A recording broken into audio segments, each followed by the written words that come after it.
নতুন ওয়াকফ আইন ও সদ্য নির্বাচন কমিশনের এসআইআর নিয়ে বিশিষ্ট আলোচনায় বিশিষ্ট লেখক এবং সমাজসেবী মানিক ফকির, আমি ওনাকে জিজ্ঞাসা করব নতুন ওয়াকফের আইনের বিষয়টা এবং এসআইআর এর বিষয়টা মানুষ বা রাজ্যের মানুষ জাতি ধর্ম নির্বিশেষে কিভাবে বাঁচবে এই বিষয়গুলো একটু আলোচনা করুন। মানিকদা, ওয়াকফটা নিয়ে শুরু করুন।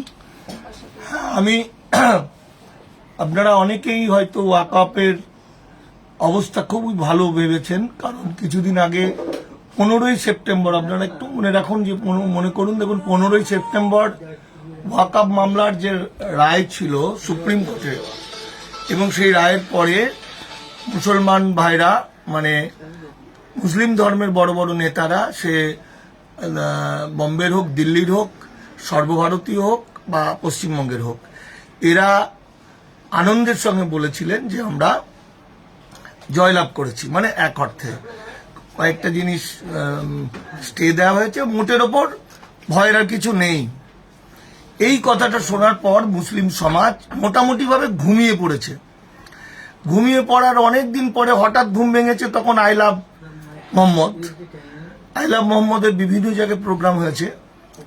আর আমি তারও আগে থেকে, এই যে ওয়াকফ রায় 15ই সেপ্টেম্বর বেরোনোর 6 মাস আগে থেকে চিৎকার চেঁচামেচি করছি, লোকে আমাকে পাগল বলছে। ঠিক যেভাবে আমি শান্তনু ঠাকুর, অসীম সরকারদের নাগরিকত্ব আইন, সিএ সব মিথ্যা কথা এসব বলতাম, ঠিক একইভাবে তারা আমাদের কথা শোনেনি, মুসলিম ভাইরাও শোনেনি। আমার যে বিশ্বাসটা ছিল অনেকটা ভেঙে গেছে।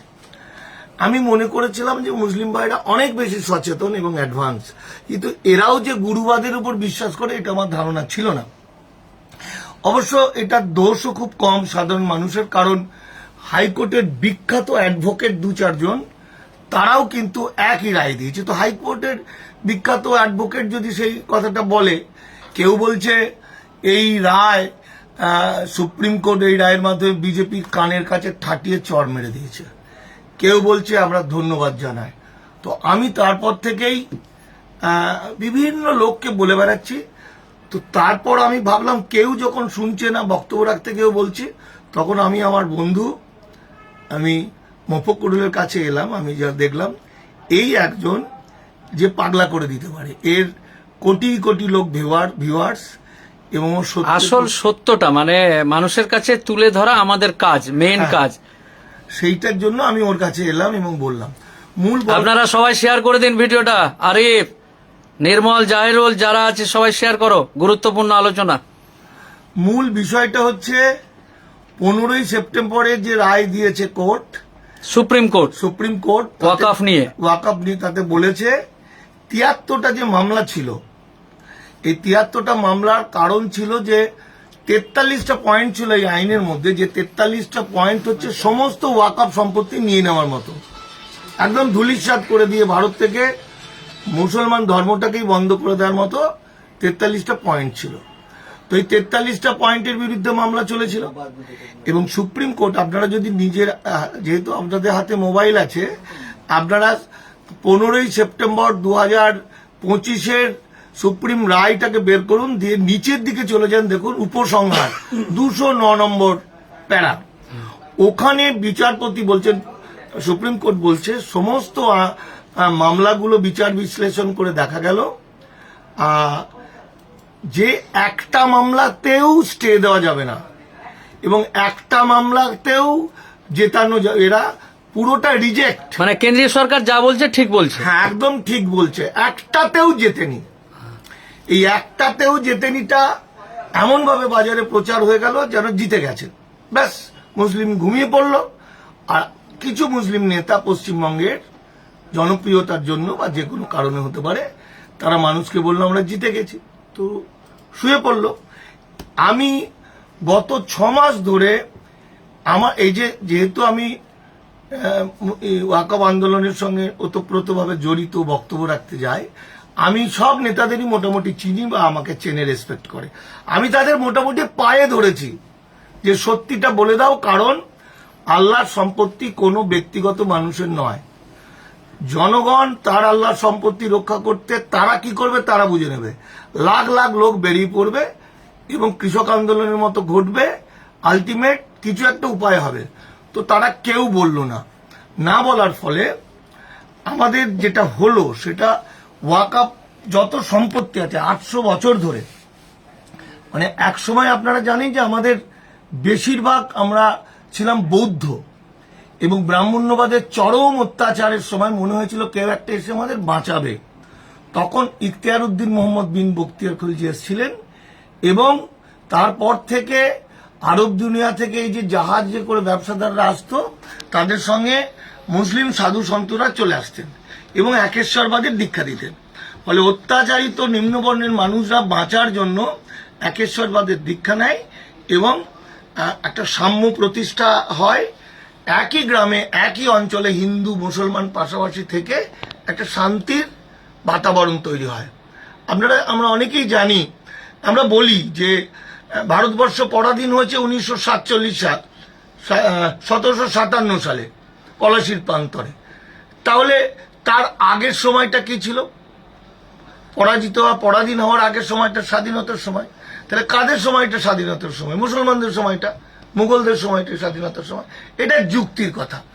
দাদা, এখন এই যে রায় হয়ে গেছে, অনেক নেতারা ভুল বলেছে, কে কি বলেছে এগুলো দেখার টাইম নেই সমাজের কাছে। এখন কি করণীয়? এই রায়ের পর এই ওয়াকাফ সম্পত্তি, দরগা, খানকা, মসজিদ, কবরস্থান বাঁচাতে এখন কি করা উচিত? আপনার একজন বিশিষ্ট লেখক এবং এই নিয়ে বিশেষ রিসার্চ করেছেন, আপনি যে কথাগুলো বলছেন প্রত্যেকটা ডকুমেন্টেড ভিত্তিক এবং কাগজপত্র নিয়ে। এখন সমাজের কি করা উচিত? এখন আজকে হচ্ছে 27 তারিখ, সম্ভবত 28 তারিখ, আর মাত্র 3 দিন আর মাত্র 1 মাস 7 দিন আছে। এই 1 মাস 7 দিনের মধ্যে ওয়াকআপ বা ইউজার 90% ওয়াকআপ চলে গেছে, সেটা কিছু আর করার নেই। কারণ উত্তরপ্রদেশের 1,26,000 ওয়াকআপ সম্পত্তি ছিল আমাদের যাদের কি বলে সুন্নি ওয়াকআপ বোর্ডের, তারা উদ্ধার করতে পেরেছে মাত্র 100টা। 1,26,000-এর মধ্যে 100টা উদ্ধার করতে পেরেছে। শিয়ারাও 150টা উদ্ধার করতে পেরেছে 8,500-8,500-এর মধ্যে। তো ওইগুলো আর কিছু করার নেই। এই যে কুতুব মিনার হোক, এখানকার হাজারদুয়ারি হোক, এখানে ধর্মতলার মোড়ে টিপু সুলতান মসজিদ হোক, যাই হোক, নাখোদা মসজিদ হোক, এগুলো কিন্তু আইনত আর কিছু করার নেই। বাকি যে 2-4টে পড়ে আছে, সেই 2-4টে পড়া আছে, মানে ধরুন 5 বছর আগে কেউ ওয়াক করেছে, 25 বছর আগে করেছে, সে মারা গেছে, কিন্তু তার আত্মীয় স্বজন তো বেঁচে আছে। ছেলেপিলেরা তারা তো পিঠ দলিল ফলিল তুলে লিখে লুকে দিতে পারতো রেজিস্ট্রি করে। এই রেজিস্ট্রি করার লাস্ট ডেট হচ্ছে ডিসেম্বরের 5 তারিখ। এটাই পোর্টালটার নাম। একটা ওয়াকফ সম্পত্তি আছে যেটা টাটকা এবং সে তার জমির কাগজপত্র সব আছে। এই কাগজপত্রগুলো নিয়ে এখন কি করলে ওই সম্পত্তিটা আজকে আমার কাছে শুনে 1 ঘন্টা 2 ঘন্টার মধ্যে ছোটাছুটি করে উম্মিদ বলে একটা পোর্টাল আছে, উম্মিদ, হ্যাঁ, কেন্দ্রীয় সরকারের উম্মিদ পোর্টাল, হ্যাঁ, ওই পোর্টালের মধ্যে ডকুমেন্ট দিয়ে এন্ট্রি করে ওইটাকে বাঁচাবে। আর দিন 7 আগেকার খবর বলছি, আমার কাছে পেপারস আছে, আসাদুদ্দিন ওয়েসি সাহেব স্যারেন্ডার করেছে, মুসলিম পার্সোনাল ল বোর্ড স্যারেন্ডার করেছে। তারা বলছে আর কিছু করার নেই এবং তারা বলছে যে কটা পারা যায় তোমরা বাঁচানোর চেষ্টা করো অলিতে গলিতে। শেষ মুহূর্তে তো বাঁচানো খুব টাফ ব্যাপার, খুব টাফ ব্যাপার। আমি পরশুদিন যেখানে যেখানে বক্তব্য রাখতে যাচ্ছি সেখানে কেউ শোনেইনি, সেখানেও বলছি, কিন্তু অন্তত কিছুও বাঁচানোর জন্য এটা ইমিডিয়েট। মানে আপনি বলতে চাইছেন যে সমস্ত রাজনৈতিক বিদ, যে সমস্ত পণ্ডিত এবং সমাজের যারা ইন্টেলেকচুয়াল মানুষ যারা যে কথাগুলো বলছে ওগুলোকে বাদ দিয়ে, না তারা তাদের কোনো আইন আটকাতে পেরেছে, না কারো বাপের ক্ষমতা হয়েছে আজ অব্দি কিছু করেছে, না তার দাদু পেরেছে, না তার বাপ পেরেছে, এখন যেগুলো আছে পারবি না, যখন যা আছে ঠিক কর, এটাই তো। হ্যাঁ, খুব তাড়াতাড়ি, আর মানে সময় নেই, কারণ এসআইআর পড়ে গেছে, এসআইআর বিভিন্ন অফিস বন্ধ হয়ে যাবে, কাগজপত্র তুলতে পারবে না। এটা 15 সেপ্টেম্বরের পরেও যদি বলে দিত তাহলেও 100টার মধ্যে 1-2টো তো বাঁচানো যেত। এটা যেটা হবে সেটা সমস্ত মসজিদগুলো এবং কবরস্থানগুলো চলে যাবে। কবরস্থানগুলো অলরেডি চলে গেছে, 1 নম্বর খতিয়ানে হয়ে গেছে। 1 নম্বর পশ্চিমবঙ্গ প্রতিটি রাজ্যে, মুর্শিদাবাদের অনেক দেখছি মানে সব চলে গোটা- গেছে, গোটা নাই দেখাচ্ছে না। ভারতবর্ষের। তার কারণ হচ্ছে মুর্শিদাবাদের বেশ কিছু আমার কাছে হোয়াটসঅ্যাপে মেসেজ এসেছে যে আর দেখাচ্ছে না, আমার কাছে তো- বাংলার ভূমিতে আর দেখাচ্ছে আমার না। কাছে তো ডকুমেন্ট আছে। 2014 সালে বিজেপি আসার পরে এই যে কবরস্থানগুলো ঘিরে দেওয়ার নাম করে কাগজপত্র নিয়েছিল, এটা কালেক্টরদেরকে কন্ট্রোল করে সেন্ট্রাল গভর্নমেন্ট। সেন্ট্রাল গভর্নমেন্ট করিয়েছে এটা। রাজ্য সরকার বলছে আমি মানি না, আমি ইমপ্লিমেন্ট করব না। তো রাজ্য সরকার কে? রাজ্য সরকার কদিন বেঁচে থাকবে? রাজ্য সরকার যদি চলে যায় তাহলে তো সব ভেঙে দেবে। বোঝা গেল? ঠিক। তো এটা কেন হলো? এটা আমার একটা কুভাবনা, আমি তো সবসময় সমালোচনা করি। সেটা হচ্ছে এই আইনটা হয়েছিল, প্রচারটা কি করেছিল, ওয়াকফের সব সম্পত্তি দখল করে নিচ্ছে, তাহলে দখলদারদের হাত থেকে বাঁচাতে হবে। ফলে অনেক মুসলমানরা ওয়াকফ সম্পত্তি আইনের পক্ষে চলে গেছিল, কিন্তু টোটালটা উল্টো। এই আইনটা হচ্ছে 1995 সালে ওয়াকফ সংশোধনী আইনে ছিল 107 নম্বর ধারা, যেখানে বলা হয়েছিল 12 বছর যদি ওয়াকফ সম্পত্তি কেউ দখল করে তাহলে যদি সে দখল করে তাহলে তার পানিশমেন্ট হবে, অনেক রকম শাস্তি ছিল 107 নম্বর ধারা। কিন্তু এই মানিকদা, আমি বলছি যে ধারা টারা বাদ দিয়ে এখন এই আইনে তুলে দিয়েছে। তার মানে- বাঁচবে কি করে এটা তার মানে বলো। ওরা মালিক হয়ে গেছে। হ্যাঁ। প্রথম কথা হচ্ছে যারা পয়সাওয়ালা, যারা বড় বড় নেতা, যাদের ওয়াকফ সম্পত্তি দখল করে আছে তারা সব মালিক। আচ্ছা, তাহলে মালিক যখন হয়ে গেল তাহলে বিজেপির বিরুদ্ধে যাবে কেন? জায়গাটা এখানে। তাহলে তাদেরকে রিকোয়েস্ট করতে হবে, অথবা এখন তাদেরকে কোনো কথা না বলে, না ধরুন আমার গ্রামে আমার বাপ চাচারা চাঁদা তুলে একটা এলাকাতে মসজিদ করেছে, যে মসজিদটা জিপ দিয়ে চাটা যায়, ঠিক আছে, এত পরিষ্কার পরিচ্ছন্ন। আমার বাপ চাচারা জলসা জুলুস করে বিভিন্ন এলাকায় চাঁদা তুলে মসজিদ করেছে। আমার বাপ চাচারা মারা যাওয়ার পর বা মা খালা যারা আছে মরে যাওয়ার পর কবরস্থান দিবে, এগুলোকে বাঁচাবে কি করে? দেখুন এগুলো বাঁচানো, এই আইনটা যখন বিল হলো তখনই আন্দোলন করা উচিত ছিল। আচ্ছা, সেটা হয়নি, এখন ছেড়ে দিন। এখন হচ্ছে আমরা নেতাদের পাল্লায় পড়ে বা বিভিন্ন রকম কালকে সকালবেলাতেই ছুটে কাগজপত্র খুঁজে কালকেই উমিদ পোর্টালে আবেদনের চেষ্টা করবে। একটা মনে হয় লিঙ্ক ওরা দিয়েছিল, মুসলিম পার্সোনাল ল বোর্ড, ওরা বলে দেবে কিভাবে কি করতে হবে। কলম পত্রিকায় বেরিয়েছিল, আমি কলমে ধারাবাহিক লিখি, ওখানেও বেরিয়েছিল, আপনজন বলে একটা পোর্টালেও দিয়েছিল।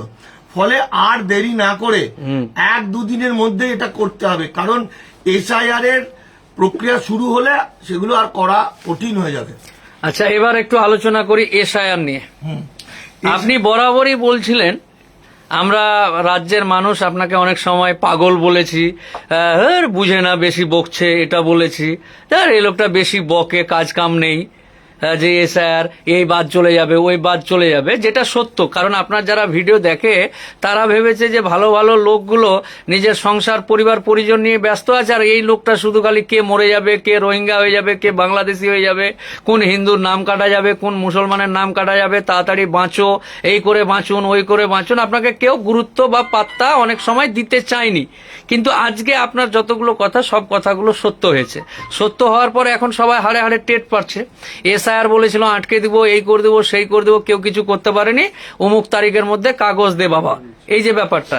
এই পরিস্থিতিতে এসআইআরটা কিভাবে দেখছেন আপনি, আর কিভাবে এসআইআর থেকে মানুষ নিজেকে রক্ষা করবে বা সুরক্ষিত করবে, বা ভোটের নাম টাম কিভাবে তুলবে? সবাই শেয়ার করে দাও, একটু সবাই শেয়ার করে দাও। আনিকুল, আব্বাস। দেখুন পশ্চিমবঙ্গ কিন্তু কিছুটা ফেসিলিটি পেয়েছে বাঁচার জন্য। আচ্ছা, কারণ আসামের যে 19 লক্ষ মানুষ বেনাগরিক হয়েছে তার কারণ এরা সবাই ছিল নাগরিক। কারণটা আপনারা জানেন যে 71 সালের পরে যারা আসামে গেছে তারা বেনাগরিক, এবং 71 সালের পরে যারা গেছে তাহলে এনআরসিতে সে আবেদন করবে কেন? একটা পাগলও তো নিজের ভালো বোঝে। সে যদি জানে যে আমি আবেদন করেই ধরা পড়ে যায়, তাহলে 19 লক্ষ মানুষ বোকা নয়। তাহলে নাগরিকদের বেনাগরিক করা হয়েছে।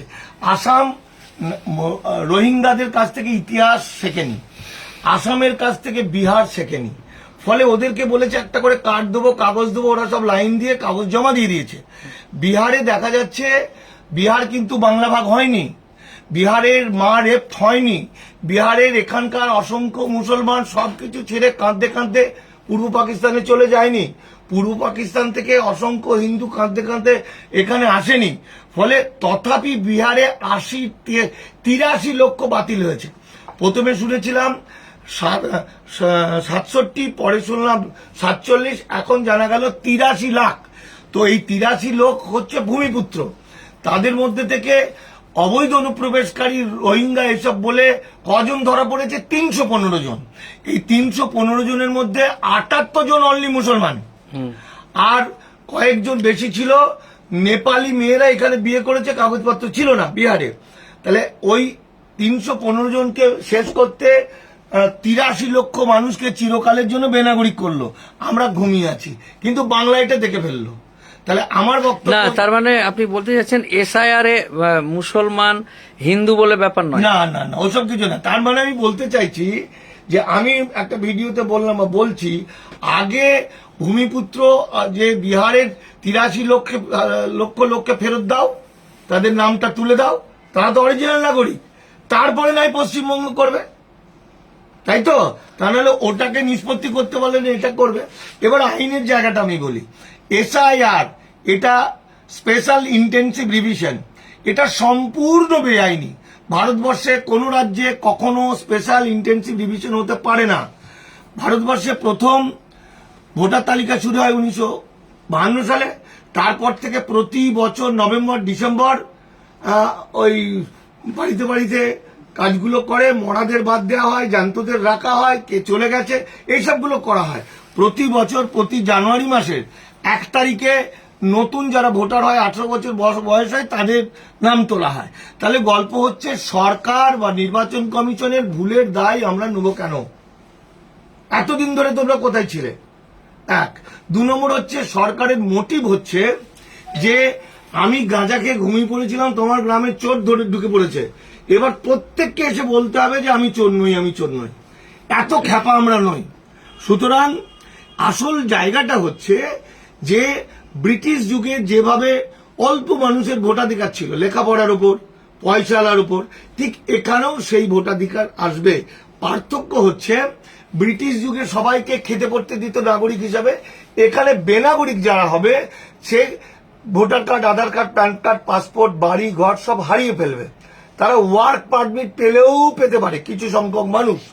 ফলে এসআইআর আইনত কি, যখন স্পেশাল কখন হয়? যখন আগুন লেগে গেছে, গ্রামকে গ্রাম ফাঁকা হয়ে গেছে, তখন কোনো একটা জায়গা কিছু লোককে নাম তোলার জন্য তখন হবে স্পেশাল। যেমন পাহাড়ের পর অন্ধ্রপ্রদেশ একবার হয়েছিল স্পেশাল ইন্টেন্সিভ। 2002 সালে আগে কখনো হয়নি। 2002 এর গল্পটা, এটা সম্পূর্ণ মিথ্যা। মানুষ যাতে আন্দোলন না করে, একত্রিত না হয়, তার জন্য একটা পলিসি। মানুষ বা নাগরিক কখনো আকাশ থেকে পড়ে না। নাগরিক তার মায়ের পেটে, মা বাবা মায়ের পেটে হয়, সে মা আবার আর একজনের পেটে হয়। ফলে এই পেটে হতে হতে 1952 পর্যন্ত চলে আসবে। অর্থাৎ 2002 যেটা বলছে এটা 100 বার মিথ্যা কথা। 2002 এর আগের লোকগুলো যদি নাগরিক হয়ে যায়, তাহলে ইন্টেন্সিভ এই যে ইমিউনারেশন ফর্ম, যেটা মঙ্গলবার থেকে বাড়িতে বাড়িতে দিয়ে আসবে, 2টো ফর্ম থাকবে, একটা স্বীকারোক্তি আর একটা ফিল আপ করা, বাবার জন্ম কোথায়, মায়ের জন্ম কোথায় ভারতে। তাহলে যে লোকটা 50 সালে এসছে, 60 সালে এসছে, সেই লোকটাকেও কেন ফর্ম ফিল আপ করতে হচ্ছে, বলতে হচ্ছে বাবার জন্ম কোথায়, মায়ের জন্ম কোথায়? তাহলে গল্পটা যদি 2002 হতো তাহলে সেটা হতো না। তাহলে 2002 এর আগের লোকগুলো তো ফর্ম ফিল আপ করার কোনো দরকার ছিল না। টোটালটা বানানো, টোটালটা মিথ্যা কথা। কেন মিথ্যা কথা? না, 2028 সালে আমাদের ভারতবর্ষে ডিলিমিটেশন, 1973 সালে লাস্ট ডিলিমিটেশন হচ্ছে, মানে জনসংখ্যার ভিত্তিতে অংশীদারিত্ব, জনসংখ্যার ভিত্তিতে এমপি। অর্থাৎ 73 সালের পর থেকে আজকে পর্যন্ত গুজরাট, হিন্দি বলয়, গুজরাট, মধ্যপ্রদেশ, রাজস্থান, এদের ছেলেপিলের সংখ্যা অনেক বেড়ে গেছে। 73 বছরে এত বেড়েছে, ফলে ওদের এমপি হয়ে যাবে অনেক বেশি। আর আমাদের 4.5 কোটি ভোটার বাতিল হবে। ফলে আমাদের লোক সংখ্যাও কমে যাবে, ভোটার কমে গেলে আমাদের বার্গেনিং পাওয়ার কমে যাবে, আমাদের এমপি হয়ে যাবে 18-19টা। ফলে পশ্চিমবঙ্গকে কোনো কিছুতে আর কোনো পাত্তা দেবে না। বাঙালি জাতি ধ্বংস হয়ে যাবে। আর একটা জিনিস আমরা মাথায় রাখতে পারছি না, 7,64,000 লোক ভোট দিত, কিন্তু পশ্চিমবঙ্গের লোক সংখ্যা তো 12 কোটি, 11-12 কোটি। তাহলে এই বাকি লোকগুলোর কি হবে? তাহলে বাকি লোকগুলো কি 18 বছর হয়নি বলে সব কি 5 কোটি লোক 18 বছর হয়নি? এটাও একটা গল্প। তার মানে পুরো বাংলাকে, বাঙালি জাতিকে চিরকালের জন্য ধ্বংস করে দেবে। এখান থেকে বাঙালি কিন্তু 1000 বছরে, 100 বছরেও আর উঠে দাঁড়াতে পারবে না। এবার মুসলমানদের কেন করবে? না না, অনেকে তো বলছে এটা মুসলমানদের, রোহিঙ্গা মুসলমান যারা এসছে, হ্যাঁ, বাংলাদেশি মুসলমান যারা এই দেশে বাস করে খাচ্ছে দাচ্ছে ঘুরছে, ওদেরকে বাদ দেওয়ার জন্য এসআইআর করছে। এরা মূর্খ, এরা জানে না, এরা নিজেরাই হয়তো মরবে। আচ্ছা, রোহিঙ্গা বাংলাদেশিরা যেমন, রোহিঙ্গারাও সেরকম অখণ্ড ভারতের ভূমি সন্তান। রোহিঙ্গাদেরও হিন্দু, মুসলমান, বৌদ্ধ, খ্রিস্টান হয়। রোহিঙ্গাদের আরাকান ভারতের মধ্যে ছিল, ওটা বার্মার মধ্যে যায়, এবং ওখানে এনআরসির কাট অফ ডেট করা হয় 1823। তাহলে এত পুরনো কাগজ দেখাতে পারিনি। ফলে ওখানে 7,500 জনকে গুলি করে মেরেছিল, গলা কেটে মেরেছিল, 336টা গ্রাম পুড়িয়ে দিয়েছিল। ওরা বাঁচার জন্য পৃথিবীর যেখানে যাবে সেখানে ওরা আশ্রয় পাবে, এটা আন্তর্জাতিক আইনে। 12 লক্ষ রোহিঙ্গা আশ্রয় নিয়েছে বাংলাদেশে, মানবিক দেশ বাংলাদেশ। আর আমাদের ভারতবর্ষে মোট 40,000। এই 40,000 মানুষের নামে এত দুর্নাম করলো, অথচ দেখুন সুপ্রিম কোর্ট বলছে রোহিঙ্গাদের লেখাপড়ার অধিকার, তাদের থাকার অধিকার দিতে হবে। এবার আবার সুপ্রিম কোর্টের একজন অ্যাডভোকেট বলছেন আজকের তারিখ পর্যন্ত কোনো রোহিঙ্গার নামে একটা এফআইআর নেই। টোটালটা হিন্দু মুসলমান বিভাজন করার, এবং দেশভাগে বলি হয়ে মুসলমানরা ভারতবর্ষে আসেনি। দেশভাগে বলি হয়ে মুসলমানরা কাঁদতে কাঁদতে আল্লাহর নামে সম্পত্তি লিখে দিয়ে চলে গেছে। যে কিছু মুসলমান এসেছেন তারা নিতান্ত অভাবী মানুষ। যদি আপনি চাঁদেও যান, আপনি আর আমি যদি দুজন চাঁদে চলে যাই, হ্যাঁ, তাহলে চাঁদে গিয়ে দেখবো চাঁদের বুড়ির বিছানা পরিষ্কার করে দিচ্ছে কিছু বাঙালি। মানে গরিব মানুষ সারা পৃথিবীতে থাকবে, সারা পৃথিবীতে যাবে, এটাই পৃথিবীর নিয়ম। ফলে বাংলাদেশ থেকে বহু মানুষ, দরিদ্র মানুষ কাজ করতে এসেছিল, আবার তারা চলে গেছে। মুসলমানদের এফেক্ট হবে না, কিন্তু মুসলমানদের এফেক্ট না করলে তো হিন্দু উদ্বাস্তুদের ধরতে পারবে না। তাহলে এফেক্টটা কি করে হলো? কারণ আবার বিহারে অত মুসলমান কেন বাতিল হলো? লক্ষ লক্ষ মুসলমান বাতিল করে দিয়েছে। তার কারণ হলো মুসলমানদের বাতিল করতে পারলে তবে হিন্দু উদ্বাস্তুরা নাচানাচি করবে এবং ধরা পড়বে। মুসলমানদের যত মারবে হিন্দু উদ্বাস্তু তত লাভ হবে, এটা নিয়ম ছিল। ফলে মুসলমানদেরকে শেষ করতে গেলে কি হবে? যেহেতু পশ্চিমবঙ্গের মুসলমানরা ধর্মান্তরিত, এবং ধর্মান্তরিত হওয়ার সময় তাদের নামের টাইটেল পাল্টে গেছে, মানে তারা এফিডেভিট করেনি সেই সময়, ফলে 5টা ডকুমেন্টে 5 রকম বানান ভুল হয়ে গেছে, টাইটেল ভুল হয়ে গেছে। আর এই দিনটাকে দেখার জন্য, তথাকথিত হিন্দু রাষ্ট্র করার জন্য ভারত সরকার এমন এমন লোকগুলোকে দিয়ে ডাটা এন্ট্রি করেছে যারা লেখাপড়া বিশেষ জানে না, পেটের দায়ে লেবারদের বসিয়ে দিয়েছে, মানে বাপ মরা চাকরি পেয়েছে। সব বানান ভুল, বাপ মরা চাকরি পেয়েছে, পড়াশোনা করে না। মেশিনে সেগুলো সব ধরা পড়ে যাবে, মানে অন্য লোক হয়ে যাবে। এই অন্য লোক হয়ে যাওয়া, অনেকে বলছে মানিক ফকির টুপি পরাচ্ছে লোককে। সে বলুক না, হ্যাঁ, সে আর কি বলবে। এখন আর আমাদের কিছু বলার আর কোনো সময়ও নেই। আর যা হবে হবে। আর পচা গন্ধ বেরোচ্ছে উদ্বাস্তুদের মধ্যে, ফটফট করছে, পচা গন্ধ হয়েছে, মরে পচে গেছে। আর মুসলমানদের মধ্যে এত অশিক্ষিত আগে জানতাম না। ভারতবর্ষের যত আন্দোলন হয়েছে মুসলমানরা সবচেয়ে আগে, একমাত্র এই আন্দোলনে করলোই না।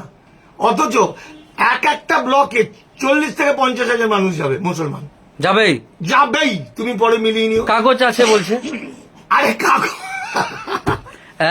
একটা জিনিস বুঝতে হবে, এটা তো আইন। একটা হুবহু কাগজ নকল হয়ে যেতে পারে, ওটাকে নকল বলা হয়। তাহলে যখনই কোনো কাগজ দেখতে চাইবে তখনই সেটা সার্টিফাইড কপি দেখবে। উইদাউট সার্টিফাইড কপি গভর্নমেন্ট কোনো কিছু এন্টারটেন করে না। এক, আর নির্বাচন কমিশনের সাবজেক্টে কোনো এফিডেভিট বলে ওদের ইতিহাসে নেই। এফিডেভিট নো, চলবে না। ফলে এত কাগজপত্র খিচিমিচি লেগে পাগল হয়ে যাবে মানুষ। আর ওদের টেন্ডেন্সি কি বলবে, বিজেপি কি বলবে? মামলা করে জিতে যাবি। আর মামলা করা মানে, আমার এক ঘনিষ্ঠ ছেলে আসামের, তার নাম হলো আনসার আলী মন্ডল। 8 মাস ডিটেনশন ক্যাম্পে ছিল, নরক যন্ত্রণা ভোগ করেছে। 1947 সালের আগের দলিল ছিল, এবং তার নাগরিক প্রমাণ করতে 6 লাখ টাকা লেগেছে মোট। ফলে ভোটি বাটি সব বেলে কাটা হয়ে যাবে। যারা যারা আসামে বহু মুসলমান এখন ভিক্ষা করে মামলা, আমার ফলোয়ার্স কিন্তু অনেক আসামেও আছে, প্রচুর হ্যাঁ। লোক দেখছে আপনাকে আসাম হ্যাঁ, থেকে। আসামে বহু মুসলিম ভাই, তারা কিন্তু প্রকৃত নাগরিক, শুধু এইসব কারণে তাদের ফাঁসি। অনেকের বাড়িঘর ভেঙে দিচ্ছে। তারা ভিক্ষা করে মামলা লড়ার টাকার জন্য আমার কাছে বলেছিল, আপনাদের ওয়েস্ট বেঙ্গলের একজন নামকরা লোক বলেছে মুসলমানদের কোনো ভয় নেই, আমরা 20 জন যাবো ভিক্ষা করতে। আমি বলেছি সে তো বিখ্যাত পরিবারের ছেলে, আমি দূর থেকে বাড়িটা দেখিয়ে দেবো। তো আচ্ছা, কদিন পরে এই মানুষগুলো ছুটবে তার বাড়িতে বাঁচানোর জন্য। ফলে এই বিষয়ে কোনো রাজনীতি নেই, কোনো পার্টি পলিটিক্স নেই, এটা ভারতের আইন। এবং বাঙালি এই যে এগুলো ভাষা- বলছেন আপনাকে অনেকে আরএসএস এর লোক বলছে। হ্যাঁ, আরএসএস এর লোক বলে, কেউ আমাকে চটির চাটা বলে। আচ্ছা, চটির চাটা। চটির চাটা এবং আরএসএস এর বলার কারণ আছে, যথেষ্ট কারণ, তাদের কোনো আমি দোষ দিতে পারি না। তার কারণ তাদেরকে আপনি ভালোবাসেন। হ্যাঁ, আরএসএস বিজেপি আজকে যে কথাটা বলছে, সেই কথাটা আমি 2 বছর আগে বলে দিচ্ছি বা 6 মাস আগে বলে দিচ্ছি, তাহলে জানছে কি করে মানিক ফকির? তাহলে ভিতর থেকে সব জানে না? তা না, আমার কিচ্ছু কৃতিত্ব নেই। আমার একটা কৃতিত্ব আছে, শুভেন্দুকে মারবো বলা, জুতো মারবো বলা, এটা কৃতিত্ব। বাকিটা যে কেউ আমার মতো যদি সারাদিন ওইটা নিয়েই ভাবে, আমি গবেষণা করি, তো যে কেউ বলতে হ্যাঁ, পারে। আপনি তো গবেষক। যে কেউ পড়াশোনা করলে, পুরনো তথ্য ঘাটলে, যে কোনো লোক একই কথা বলবে, আমিও যা বলবো সেও বলবে, কেউ ওগুলো ভাববে না। ফলে ভাবছে তাহলে আমি আগে থেকে বলে দিচ্ছি। এটা গেল এক। আর চটি চাটা কেন? চটি চাটা হচ্ছে যে মুখ্যমন্ত্রী মমতা ব্যানার্জি যেগুলো বলছে সেগুলো বেআইনি কথা, বেসলেস। বেআইনি, বেসলেস। না, বেসলেস বলবো না, তাহলে আমাকে বেসলেস বলতে হয়। কারণ আমরা যেটা বলছি অ্যাক্টিভিস্ট এবং লেখক, সমাজকর্মী বলবো সত্যিটা। মুখ্যমন্ত্রী তো বলার কথা নয়, তো যুক্তরাষ্ট্রীয় কাঠামো 256 নম্বর দ্বারা কেন্দ্রীয় আইন রাজ্য সরকার মানতে বাধ্য। তাহলে মুখ্যমন্ত্রীর কর্তব্য ছিল এখনই লোক নিয়ে এসআইআর করা, চিৎকার চেঁচামেচি করে এখনই উদ্বাস্তুদের ধরে নেওয়া, বুলডেজার দিয়ে ভেঙে দেওয়া। কিন্তু মুখ্যমন্ত্রী কখনো আইনের বাইরে গিয়ে অ্যাক্টিভিস্টদের মতো কথা বলছে, এসআইআর মানে সিএতে আবেদন করবেন না, অমুক করবেন না, নো এনআরসি, এইসব কথাগুলো মুখ্যমন্ত্রী একটা যুক্তরাষ্ট্রীয় কাঠামোর ক্ষমতায় থেকে বলতে পারে না। ভারতের সঙ্গে আমেরিকার যুক্তরাষ্ট্রের পার্থক্য হচ্ছে, ভারতের যুক্তরাষ্ট্র হচ্ছে রাজতন্ত্রের মতো, দিল্লি যা বলে দেবে নিচের গুলো করতে বাধ্য। আমাদের এখন জন্ম মৃত্যু থেকে আরম্ভ করে সব পোর্টাল হচ্ছে সেন্ট্রালের পোর্টাল। ঠিক একইভাবে আবার অন্যদিকে আমেরিকা যুক্তরাষ্ট্রের প্রতিটি রাজ্যের বা প্রতিটি প্রদেশের নাগরিকত্ব আইন আলাদা এবং সংবিধান আলাদা, ওদের দুটো করে নাগরিকত্ব থাকে সেন্ট্রালে। তাহলে ভারতের যুক্তরাষ্ট্রের মমতা ব্যানার্জি কিছুই নয়, আচ্ছা, কিচ্ছু না, zero। এসআইআর ডিক্লেয়ার হলো, তখন মিষ্টি খাওয়াচ্ছে যে মুসলমানরা যাবে এবার। হ্যাঁ, অনেকেই দেখছি যে ঢোল, মিষ্টি, আবির, ফেট্টি বেঁধে মিষ্টি খাইয়ে বেড়াচ্ছে যে মুসলমানরা যাবে, এসআইআর জব্দ করে দিয়েছে। তো মুসলমানরা কি সত্যি জব্দ হয়ে গেল? দেখুন, মুসলমানদের জব্দ করা আর যাবে না, না। যারা মিষ্টি খাওয়াচ্ছে তাদের কোনো ভয় নেই? মুসলমানদের জব্দ করা যাবে না, কারণ আমি যেটা বিশ্বাস করি, ওরা যেটা বিজেপি যেটা করেছে, মুসলমানদের কবর দিতে পারবে না, তাহলে পোড়াতে হবে, তাহলে ঘর ওয়াকফি হবে, হিন্দু হয়ে যাবে। এটা আরএসএস এর নীতিগত সিদ্ধান্ত। কি হবে? মুসলমানরা কবরগুলো নিয়ে নিল, হ্যাঁ, তাহলে পোড়াবে কোথায় বডি? না মাটি দিব আমরা। মাটিটা পাবে কোথায়? মাটি দিতে পারবো না মরে গেলে? আরে ভাই, সব কবরগুলো তো নিয়ে নিচ্ছে পিচ্ছে, আর গল্প নেই, নিয়ে নিয়েছে। জায়গাটা কোনখানে? এটা ঘর ওয়াকফি, Golwalkar we or our nation ও ডিভাইন বইয়ে আপনারা মোবাইল থেকে খুলে দেখুন, ওটা ওদের সিদ্ধান্ত, যেটা আসামে চলছে। আইদার তুমি হিন্দু হও অথবা তোমাকে ফেলে দিয়ে চলে আসবে বেনাগরি করে। এটা হচ্ছে ওদের আরএসএস এর সিদ্ধান্ত, সেটা ফাঁদে। তাহলে আগামী দিন মুসলমানরা কেউ মারা গেল, বাপ চাচা মারা গেলে পুরাতে হবে? এই যদি পশ্চিমবঙ্গ সরকার, মমতা ব্যানার্জি কি বলছে, আপনি তো উকিল, ভালো জানবেন। মমতা ব্যানার্জি বলছে আমি মানবো না, একটা কাউকে দিয়ে মামলা করিয়ে দিন, বিজেপি তো করবে, মমতা ব্যানার্জির বাবা মানবে? আচ্ছা, মানবে না। এটা তো আইন, তো আইনি, বুঝতে পারছেন কথাটা? কিন্তু উনি বলছেন, এই যে কামরুজ্জামান পরশুদিন একটা জায়গায় বক্তব্য রাখতে গিয়ে বলছে আমি ছিলাম, যে মমতা ব্যানার্জি মুখ্যমন্ত্রীর সঙ্গে আলোচনা, সে বলছে আমি মরে গেলেও আমি এখানে ইমপ্লিমেন্ট করব না। আজ অব্দি প্রথম বলেছিল আধার কার্ড লিঙ্ক করতে হবে না, করতে হয়েছে। সিএ মানবো না, ক্যা ছি ছি, আইন হয়ে গেছে। তো প্রত্যেকটা 3 তালাক মানবো না, মানতে হয়েছে। সবই তো মানতে হচ্ছে। দেখুন, মুখ্যমন্ত্রী যেটা বলেছেন, ভোটার কার্ড, আধার কার্ড, প্যান কার্ড থাকলে নাগরিক, দুটো মানে। উনি কি বলেছেন? ভুয়ো ভোটার কার্ড থাকলে নাগরিক, ভুয়ো আধার কার্ড থাকলে নাগরিক, ভুয়ো প্যান কার্ড থাকলে নাগরিক বলেনি তো? প্রত্যেকটা কথায় দুটো করে মানে থাকবে। অর্থাৎ উনি একজন জননেত্রী, বা উনি লড়াই করার লোক, তো প্রতিবাদী। ওনার উত্থানটা তো আন্দোলনের মধ্য দিয়ে, ফলে ওই রাষ্ট্রের সত্তা থেকে বেরিয়ে আসতে পারে, বেরিয়ে চলে যান কখনো কখনো। ফলে কোনো মতেই আইনের চোখে তিনি যে কথাগুলো বলেন ওগুলো বলতে পারেন না। এই যে বলছে মানিক ফকিরের খেয়ে দিয়ে কাজ নাই, শুধু হিন্দু বিরোধিতা করা। আপনি কি খতনা দিয়ে মুসলমান হয়ে গেছেন নাকি? না না, উনি যিনি বলছেন উনি আদৌ হিন্দু কিনা উনি নিজে জানেন না। আচ্ছা, হিন্দু শব্দটার মানে জানেন না। হিন্দু কাহারা? আপনি নিশ্চয়ই বিজেপির লোক, তাহলে আপনি দয়া করে, আমি কত ভদ্র হয়ে গেছি, দয়া করে বলছি, গালাগালি দিচ্ছি না। না, আমার চেম্বারে বলছি, চেম্বারে ল চেম্বার এবং বিখ্যাত একজন উকিলের কাছে আছে বলে। তো আপনি একবার কলেজ স্ট্রিটে গিয়ে হিন্দুত্ব বলে একটা বিখ্যাত বই আছে বিডি সাভারকারের, রাষ্ট্রমীমাংসা আর হিন্দুত্ব, এই দুটো বই একটু কিনবেন। হিন্দু কাহাকে বলে তার মধ্যে দেখবেন সেখানে বলছে ব্রাহ্মণ, ক্ষত্রিয়, বৈশ্য বাদে আর কেউ হিন্দু নয়। আচ্ছা, সবাই জিজ্ঞাসা করছে মানিকদা যে মুসলমানরা কিভাবে বাঁচবে, আপনাকে সবাই ভালোবাসে, সবাই জিজ্ঞাসা করছে। মুসলমানদের একটা কথা আমি বলি, এখনো বলছি, আমি মাঝে মধ্যে হতাশ হয়ে যাই। একটা বই লিখছি, সেটা আপনারা দেখবেন, আমি নামটা বলছি না, তাহলে গালাগালি দেবেন আপনারা, নামটা বলবো না। সেটা হচ্ছে আর এই 2 তারিখে আমার নাগরিকত্বের সার কথা বলে একটা বই প্রেস কফি হাউসে, প্রেস ক্লাবে আমার বন্ধু ব্রাত্য বসু শিক্ষামন্ত্রী উদ্বোধন করছে। মুসলমানরা বাঁচবে এই কারণে, এই যে আরব দুনিয়া থেকে যে মানুষরা এসেছিলেন তাদের চেয়ে অনেক বেশি মুসলমান আবার ধর্মান্তরিত মুসলমানরা। কারণ ধর্মান্তরিত মুসলমানদের পিঠে এখনো চাবুকের দাগ আছে। ঠিক হরিচাঁদ গুরুচাঁদ বলেছিলেন, আমি রক্তের মধ্যে নই, আমি ভক্তের মধ্যে থাকি। শান্তনু ঠাকুররা কিন্তু মতুয়া নয়, কিছু মতুয়া আছে, সংখ্যায় কম, তারা বিপদে পড়েছে। কিন্তু আমার রাজ্যের যে ধর্মান্তরিত মুসলমান, তাদের পিঠে যেহেতু ঘা আছে, ফলে লড়াইটা তারা করবে, রক্ষা করতে পারলে তারা করবে। আর যারা বাবু ভাইরা বড় বড়, তারা করবে না। আমরা তো বউ বাচ্চা, খাওয়া দাওয়া এগুলো নিয়ে ব্যস্ত, কিভাবে ইনকাম করবে। সেই জন্য আমার যেটা মনে হয়েছে, আমি যেটা বিশ্বাস করি, বন্দুকের নলটাকে যখন অন্যান্য ধর্মের লোকেরা মৃত্যু বলে মনে করে, মুসলমানরা তখন জান্নাত বলে মনে করে।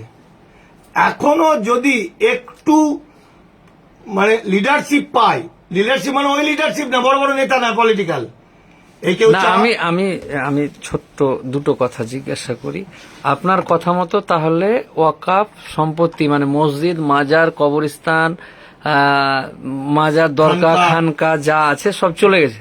চলে গেছে বলতে যেগুলো ওয়াকআপ বাই ইউজার অলরেডি চলে গেছে। আচ্ছা, ওয়াকআপ বাই ইউজার 90%। আচ্ছা, বাকি 10% যেটা আছে, বা 10% এটাকে বাঁচাতে গেলে আগামী আর 1 মাস 7 দিন, 1 মাস 7 দিনের মধ্যে জমি জায়গার দলিল, রেজিস্ট্রেশন, এটা ওটা খতিয়ান ফতিয়ান নিয়ে উম্মিদ পোর্টালে হ্যাঁ জমা দিতে হবে, রেজিস্ট্রি করতে হবে। যদি ভুলভাল থাকে তবু রেজিস্ট্রি করে একটা কপি নিলেও পরে বলা যাবে যে আমার ভুল ছিল, এটা জমা দেওয়া হয়। মানে এনা তেনা বেনা করে যে করে হোক একটা উম্মিদ পোর্টালে কাগজপত্র জমা দিতে হবে। হলো এক নাম্বার। 2 হচ্ছে এসআইআর চালু হয়েছে, অনেকে এটাকে নিয়ে বিভ্রান্ত করার চেষ্টা করছে। অনেক পণ্ডিত, বুঝলেন না, ফেসবুকে এখন পণ্ডিতের অভাব নেই। ফেসবুক খুললেই পণ্ডিত, এই করবেন না, ওই করবেন না, এই হয়ে গেল, ওই হয়ে গেল, হা হু অনেক আওয়াজ। তো অ্যাকচুয়াল এসআইআরে মুসলিমদের কতটা ক্ষতি, হিন্দুদের কতটা ক্ষতি, দেশের নাগরিক যারা আছে তাদের কতটা ক্ষতি? দেখুন, বিহারের দিকে তাকিয়ে যখন আমরা দেখছি যে 83 লক্ষ লোককে জোর করে দিয়েছে, তাহলে জোর করে যদি কেউ কিছু করে না, তাহলে যুদ্ধ করছে, তাহলে মানুষকেও তো সেটা লড়াই করতে হবে। এছাড়া তো কোনো রাস্তা নেই। 2 নম্বর হচ্ছে যে এসআইআরটা হচ্ছে অনলি ফর ভারতীয়দের। হলো সংবিধানে 326, সংবিধানটা কাদের জন্য? ভারতবর্ষের মানুষদের জন্য। তাহলে এর সঙ্গে ভারতে আসা লোকদের সম্পর্ক কোথায়? উদ্বাস্তুরা আবেদন করলেই তো ঘেজাং ফু, শেষ হয়ে যাবে। উদ্বাস্তুদের জন্য সিএএ, সিএ মানে কি নাগরিকত্ব দেওয়া, সেটা একজনই পাক, 10 জনই পাক, 1 লাখই পাক, সেখানে কে পেলো না, কাগজপত্র ঠিক না, অ্যানাদার কোশ্চেন। কিন্তু কোন উদ্বাস্তু যদি SIR আবেদন করে তাহলে সে তো শেষ। নর্মালি 11টা ডকুমেন্টের জায়গায় যদি 100টা ডকুমেন্ট বলতো তাহলেও শেষ হয়ে যাবে, কারণ নাগরিক না হয়ে ডকুমেন্ট গুলো তৈরি করেছে। হ্যাঁ, প্রথমে তৈরি হতে হবে নাগরিক, তারপরে ডকুমেন্ট। তো এখানে আগে নাগরিক হয়েছে, দিয়ে করেছে সব।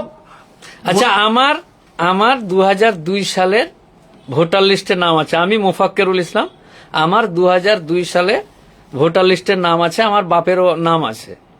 আমার কিছু হবে না? না, কিচ্ছু হবে না। কিন্তু আরেকটা পাশাপাশি একটা কথা অনেকে মনে করছে, ধরুন 2001 সালে কাঁটাতার পেরিয়ে এলো, টাকা পয়সা দিয়ে একটা ভোটার কার্ড কিনে 2002 সালে নাম তুললো, তাহলে কি সে নাগরিক? অঙ্ক কি বলছি? নিশ্চয় নয়। আমাকে এখন ফোন করছে উদ্বাস্তুরা, আমার ছেলের বিয়ে দিয়েছি, বৌমা লুকিয়ে বাবা সাজিয়ে 2002 নাম তুলেছে, ডিভোর্স মামলা চলছে, আমি ওকে ধরিয়ে দিলে পরে খোরপোশটা বাঁচবে কি দাদা? না, এরকম আমার কাছেও মামলা আছে, অনেক তাই মামলা। তো, তার মানে তাদেরকে বলে দিচ্ছি মানে এখানকার লোককে বাপ কাকা সাজিয়ে, হ্যাঁ, তার মানে গল্পটা 2002 নয়, গল্পটা 1952। কারণ 1952 প্রথম ভোটার তালিকা তৈরি হয়েছিল। মুসলমানরা, শিক্ষিত ছেলেরা এক একটা গ্রামে টিম তৈরি করবে, করে ছেলে মেয়ে একসঙ্গে টিম তৈরি করবে, কাগজপত্রগুলো তারা সহযোগিতা করে দেবে, ফর্মে কোথায় কি লিখতে। আমার ইয়াং যুবক ভাই গোটা রাজ্যের যারা শুনছে, তাদের প্রতি আপনার আবেদন কি? তারা কি করবে এখন? তারা এখন পাড়ায় অনেকে ধরুন একটা রিক্সাওয়ালা মানুষ, একটা আইসক্রিম বিক্রেতা, একটা ভ্যান চালায়, টোটো চালায়, এই সমস্ত মানুষ আছে তো এলাকাতে। এই এলাকাতে তারা কাগজপত্র তেমন বোঝে না। তো এই সমস্ত মানুষগুলো, যারা আমরা শিক্ষিত মানুষ, কি আছে না আছে, কোথায় আছে, টাকা পয়সা আছে, শিক্ষিত মানুষ, আমরা বুঝি কাগজপত্র, কিন্তু আমাদের সংখ্যা তো গোটা রাজ্যের কম। যে যার টাকা আছে, পয়সা আছে, কাগজপত্র আছে, শিক্ষাগত যোগ্যতার সমস্ত পেপার টেপার ঠিক আছে, এগুলোর সংখ্যা কম। কিন্তু যারা আইসক্রিম বিক্রি করে, যারা গরিব মানুষ, বাইরে রাজ্যে খাটে, তাদের জন্য আমাদের যে যুবক ভাই যারা আপনাকে এখন শুনছে, তাদের কি করণীয়? দেখুন, প্রত্যেকটা গ্রামের একটা করে ক্যাম্প করতে হবে। যে ক্যাম্পগুলো হচ্ছে শিক্ষিত ছেলেমেয়েরা থাকবে, তারা বিএলওদের উপর নির্ভর না করে, বিএলওরা যে ফর্মগুলো বাড়িতে বাড়িতে দিয়ে যাবে, সেই ফর্মগুলো তারা দেখে সুন্দর করে ফিল আপ করিয়ে দেবে। কিছু ফান্ড করবে, আশপাশের গ্রামের যারা পয়সালা লোক, সেই পয়সাগুলো বেনাগরিক হয়ে গেলে চলে যাবে বাড়িঘর জমি জায়গায়, সেই টাকাগুলো কালেক্ট করে কিছু টাকা জমা হবে। ধরে নিতে হবে যে অনেক মানুষ বিপদে পড়ে যাবে, বিপদে পড়ে যাবে মানে নাম উঠবে না, তার মামলা মোকদ্দমা করতে হবে, বা কাগজপত্র জোগাড় করতে অনেক খরচ হবে। অর্থাৎ সেই মানুষটার পাশে দাঁড়িয়ে তার কাগজপত্র ঠিক করিয়ে দেওয়া, এগুলো করতে হবে। মুসলমানরা যদি চ্যালেঞ্জ করে তাহলে বেঁচে যাবে, কিন্তু চ্যালেঞ্জ করতে গেলে যে টাকাটা খরচ হবে, যে সময়টা যাবে, মানে শিক্ষিত লোকদের বা ইয়াং ছেলে বা মানুষদেরকে এখন তাদের পাশে সেই দাঁড়ানো উচিত। দায়বদ্ধতা পালন করতে হবে। এতদিন তারা খালি CPM, Trinamool, Congress, BJP, ISF এসব করেছে, এইসব করার আর এখন দরকার নেই।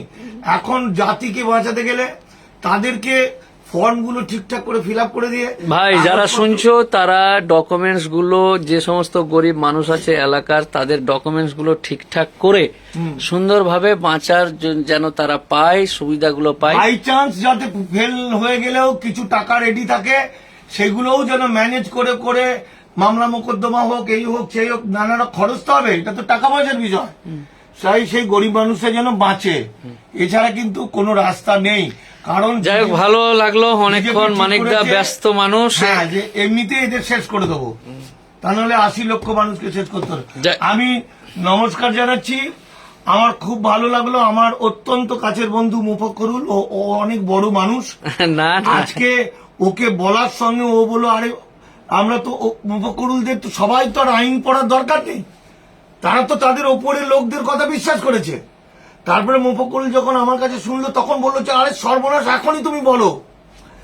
ফলে না, সবাই শেয়ার করে দাও। মতিউর, সামাউল্লাহ, রফিক, সবাইকে বলছি শেয়ার করে দাও ভিডিওটা। আখতার আছে, শেয়ার করে দাও, তারপর দেখা যাচ্ছে কি হচ্ছে। পরবর্তীতে আবার টিম নিয়ে নামতে হবে। এখন তুমি আপাতত সবাই ভিডিওটাকে শেয়ার করো। নাদিম, বোঝাতে পারলাম? এই বিপদের সময় জাতির পাশে দাঁড়াতে হবে। বিপদের সময় একটা কথা আমার বলতে মিস হয়ে গেছে। হ্যাঁ, বলুন। যে 3টে স্টে দিয়েছে সেই স্টেটা গভর্নমেন্টের নিজের স্বার্থের জন্য 90% ওয়াকফ বোর্ড চলে গেল, ওয়াকফ বাই ইউজার 10% পড়ে আছে। এই 10%টা নিম্ন বর্ণের লোকেরা ডোনেট করতে পারবে না। সেটা ধরুন আপনার একটা জেলায় দুটো ওয়াকফ আছে, সেইখানে কে ডোনেট করলো কার কি এসে যায়, সেইটা 5 বছর প্র্যাকটিশিয়ান মুসলমান হতে হবে। সেটা বলেছে যেহেতু রুল বেরোয়নি তার জন্য স্টে দিয়েছে, এর সঙ্গে মূল কোনো সম্পর্ক নেই। 1 2 নম্বর হচ্ছে যে মুসলিমরা বলেছিল যে ওয়াকফ বোর্ডে একটাও হিন্দু বা অহিন্দু অমুসলিম রাখা যাবে না, সেখানে নির্বাচন মানে সুপ্রিম কোর্ট বলেছে না, সেন্ট্রালে থাকবে 3 জন, এখানে থাকবে 4 জন রাজ্যে। তো 4টে আর 3টে 7টা কেন, একটা কালবিজ ঢুকলেই সব শেষ হয়ে যাবে। বলে এই স্টে ওর কোনো মূল্য নেই। আর লাস্ট স্টে হচ্ছে যে কোনো একটা ওয়াকফ সম্পত্তি মানে এই 90% বাদে যেগুলো, সেখানে কেউ যদি একটা বিতর্ক তৈরি হয়, কালেক্টর যদি সেটা হাত দেয়, তাহলে ওয়াকফ চরিত্রটা বদল হয়ে যাবে, মামলা চলতে থাকবে। কিন্তু এখন এটা চরিত্রটা তখন বদল হবে না, কিছুদিন পরে বদল হবে মামলার পরে, কারণ তার উপরে কালেক্টরের উপরে একজন অফিসার বসিয়ে দিয়েছে, সেটাও রাজ্য সরকারের, সেটাও সরকারের। ফলে কোনোদিনই সেটা জিতবে না। আর জিতলেও সেই জৈন ধর্মের মতো বা বৌদ্ধ ধর্মের মতো অমুক দূরে একটা খানকা আছে, অমুক দূরে একটা ঈদগাহ আছে, সেটা মানুষের কিছু যায় আসে না। আর যারা বিখ্যাত লোকেরা প্রচার করেছে মিথ্যা করে, তারা ওই 3টে ইস্যু বারবার বলেছে মানুষকে, এই 3টে ইস্যু, কিন্তু আসল গল্পটা বলেনি। এটা আমি সবাইকে জানালাম। আমি আশা করছি অন্তত আপনারা ঝাঁপিয়ে পড়বেন 1-2 দিনের মধ্যে, কাল পরশুর মধ্যে, আশপাশে আল্লাহর সম্পত্তিগুলো রক্ষা করার জন্য। কারণ আপনারাই আল্লাহর সৈনিক, আল্লাহর সৈনিকরাই পারে আল্লাহর সম্পত্তি রক্ষা করতে। থ্যাংক ইউ, ভালো থাকুন সবাই।